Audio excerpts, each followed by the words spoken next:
High, আজকের ভিডিওতে আমি অ্যাসাম্পশন কোয়েশ্চেন নিয়ে ডিসকাস করব। তো অ্যাসাম্পশন কোয়েশ্চেন মানে হচ্ছে যেসব ক্রিটিক্যাল রিজনিং প্রবলেমসে অ্যাসিউম করে অর্থাৎ অর্থাৎ কিছু গ্যাপ থাকে। তো অ্যাসাম্পশন কোয়েশ্চেন কিভাবে আপনি সলভ করতে পারেন? ফার্স্টে আপনাকে যেটা করতে হবে, আর্গুমেন্টসটা অ্যানালাইজ করতে হবে, অ্যানালাইজ করে গ্যাপটা খুঁজে বের করতে হবে। প্রেমিসিস অ্যান্ড কনক্লুশনের মাঝখানে গ্যাপ থাকবে, সেই গ্যাপটা খুঁজে বের করে আপনাকে সেটাকে অ্যাটাক করতে হবে। তো আপনি যখনই গ্যাপটা খুঁজে পাবেন, তারপর আপনাকে ওটি হচ্ছে আপনার প্রেডিকশন, ওই গ্যাপটা। অ্যান্ড তারপর অ্যান্সার অপশন থেকে আপনি রং অ্যান্সার যেগুলো থাকে, সেগুলো একটা একটা লেমিনেট করতে থাকবেন। And যেটা আপনার প্রেডিকশনের সঙ্গে ম্যাচ করে সেটা সিলেক্ট করবেন। তো এটা হচ্ছে আমাদের বেসিক স্ট্র্যাটেজি। তো আমরা একটা এক্সাম্পল দেখবো। সো এখানে ফার্স্টে যে লাইন সেখানে দেখুন, এমি এ পেয়েছে একটা টেস্টে। এটা হচ্ছে তার প্রেমিস।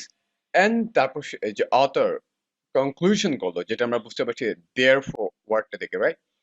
সো সে যে কনক্লুড করলো সেটা হচ্ছে আহ, এমি অনেক বেশি পড়াশোনা করেছিল, রাইট? বাট করেছে what ever. So so conclusion হচ্ছে এমি লং টাইম ধরে স্টাডি করছে, আর প্রেমিস হচ্ছে সে এ পেয়েছে। গ্যাপটা কি? তার মানে কি, আমরা যদি গ্যাপটা যদি প্রেডিক্ট করি, সেটা হয় কেউ যদি এ পায়, সেটা অনলি ওয়ে হচ্ছে তাকে লং টাইম ধরে স্টাডি করতে হবে। এটা হচ্ছে গ্যাপ, আর কোনো অপশন নেই। এ পাওয়ার জন্য অবশ্যই অনেক বেশি স্টাডি করতে হবে। এখানে অথরের যে গ্যাপ, সেটা যদি আমরা খুঁজে বের করি, তো এই ওয়েতে আপনি গ্যাপগুলো খুঁজে বের করতে পারেন। তো আপনি এই জায়গায় দেখুন, এখানে গ্যাপটা কিন্তু ওরা বলে দিয়েছে যে গ্যাপটা কি হতে পারে। এমি এ পেয়েছে, অ্যান্ড সে যেহেতু অনেক কনক্লুশন যেটা করলো অথর, যে অনেক টাইম ধরে সে স্টাডি করছে, তো the গ্যাপটা হবে studying for a long time is the only way to get a A। মানে অনেক লম্বা সময় ধরে স্টাডি করলেই সে এ পাবে, আর কোনো ওয়ে নাই। This is the only way.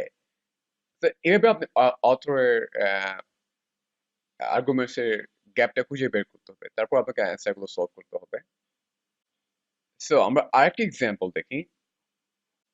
তো এই জায়গায় চার্লস হচ্ছে একজন স্কাল্পটর, রাইট?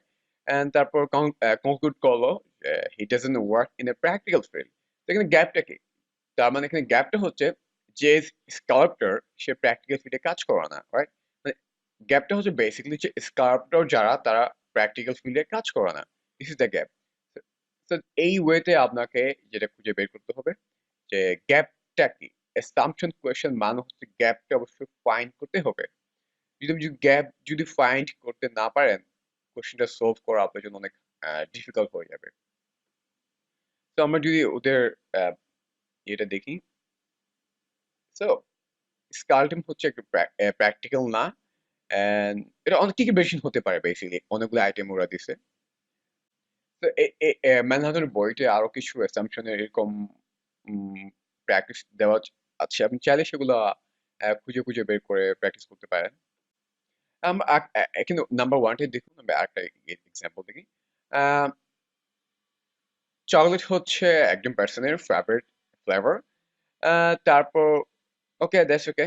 তারপর যে কনক্লুড করলো অথর যে সে অবশ্যই চকলেট ক্যান্ডি বার লাইক করে।